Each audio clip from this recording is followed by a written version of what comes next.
हिंद महासागर का मोती, शुरुआती बस्तियां और प्राचीन नाम। श्रीलंका हिंद महासागर में स्थित एक द्वीपीय देश अपने प्राकृतिक परिदृश्य की तरह ही समृद्ध और विविध इतिहास समेटे हुए है। पुरातात्विक साक्ष्य बताते हैं कि इस द्वीप पर लगभग 30,000 साल पहले इंसानी बस्तियां थीं, जो श्रीलंका के जीवंत सांस्कृतिक ताने बाने की नींव रखने वाले शुरुआती निवासियों की मौजूदगी का प्रमाण देती हैं। अपने लंबे और ऐतिहासिक अतीत में इस द्वीप को विभिन्न नामों से जाना जाता रहा है, जिनमें से प्रत्येक इसकी पहचान के एक पहलू को दर्शाता है। ऐसा ही एक नाम लंका द्वीप संस्कृत में पाया जाता है, जिसका अर्थ है लंका का द्वीप। यह नाम द्वीप की भौगोलिक स्थिति और प्राचीन भारतीय महाकाव्यों में इसके महत्व को दर्शाता है। एक और प्रमुख नाम सिंहल संस्कृत शब्द सिंह से लिया गया माना जाता है, जिसका अर्थ है शेर। यह उपाधि संभवतः महान राजकुमार विजय से उत्पन्न हुई है, जो परंपरा के अनुसार भारत से इस द्वीप पर आए थे और उन्होंने सिंहली राजवंश की स्थापना की थी। प्राचीन भारतीय साहित्य, विशेष रूप से महाकाव्य रामायण में श्रीलंका की उपस्थिति इसके ऐतिहासिक महत्व को और अधिक प्रमाणित करती है। इस द्वीप को प्रसिद्ध रूप से रावण के राज्य के रूप में दर्शाया गया है, जो राक्षस राजा था जिसने भगवान राम की पत्नी सीता का अपहरण कर लिया था।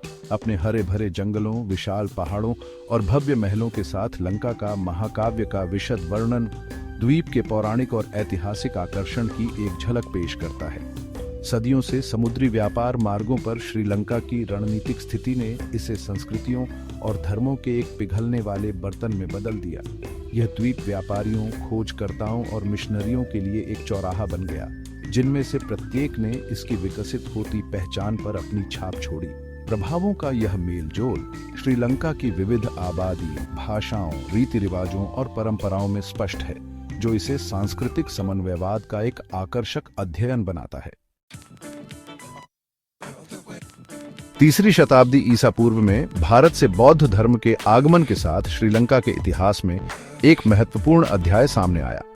मौर्य साम्राज्य के एक धर्मनिष्ठ बौद्ध शासक सम्राट अशोक ने अपने बेटे महिंदा और बेटी संघमित्रा को द्वीप पर बुद्ध की शिक्षाओं का प्रचार करने के लिए भेजा। श्रीलंका के राजा देवनंपी या तिस्सा ने बौद्ध धर्म को अपनाया, जिसने बौद्ध धर्म के थेरवाद स्कूल की स्थापना को चिह्नित किया, जो आज भी श्रीलंका में फल फूल रहा है। बौद्ध धर्म के आगमन ने श्रीलंकाई समाज को गहराई से प्रभावित किया। इसकी कला, वास्तुकला, साहित्य और जीवन के तरीके को प्रभावित किया। भव्य स्तूपों का निर्माण, जैसे कि रुवनवेलिसाया और जेतावनारामया, द्वीप की बौद्ध धर्म के प्रति भक्ति के प्रतीक बन गए। इन विशाल संरचनाओं में बुद्ध के अवशेष रखे गए थे और ये शिक्षा और तीर्थ यात्रा के केंद्र के रूप में कार्य करते थे। बौद्ध मठ, जिन्हें विहारों के रूप में जाना जाता है, बौद्धिक और आध्यात्मिक जीवन के केंद्र के रूप में उभरे। कला, साहित्य और दर्शन के विकास को बढ़ावा मिला। अनुराधापुरा का प्राचीन शहर, जो कभी श्रीलंका की राजधानी था, बौद्ध विद्वता का एक प्रसिद्ध केंद्र बन गया, जो पूरे बौद्ध जगत के भिक्षुओं और तीर्थयात्रियों को आकर्षित करता था। बौद्ध धर्म का प्रभाव धर्म के दायरे से परे फैला, जिसने श्रीलंका के सामाजिक और राजनीतिक परिदृश्य को आकार दिया। धर्म की अवधारणा या धार्मिक आचरण शासकों और शासित लोगों के लिए समान रूप से एक मार्गदर्शक सिद्धांत बन गया। करुणा, अहिंसा और सामाजिक सद्भाव पर जोर ने सिंहली आबादी के बीच एकता और साझा पहचान की भावना को बढ़ावा दिया। शाही मुठभेड़ चोलों से लेकर यूरोपीय लोगों तक। स्वतंत्रता और उसके बाद संघर्ष, लचीलापन और आगे का रास्ता।